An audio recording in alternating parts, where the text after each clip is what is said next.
ẹ̀yọ̀ bẹ́ẹ̀ ni Èyítáyọ̀ gbogbo èèyàn tí bá ti ń yọ lẹ́ẹ̀dà ohun burúkú a sì máa yọ wọ́n ṣe.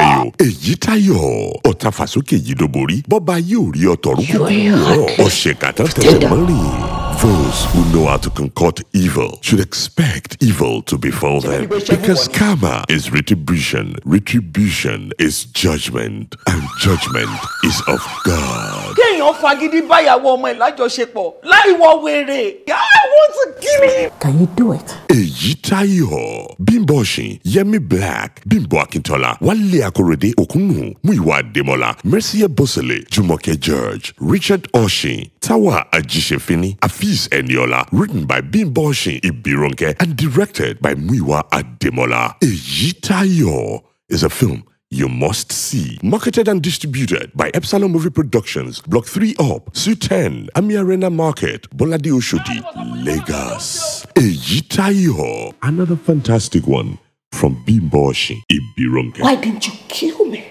Why?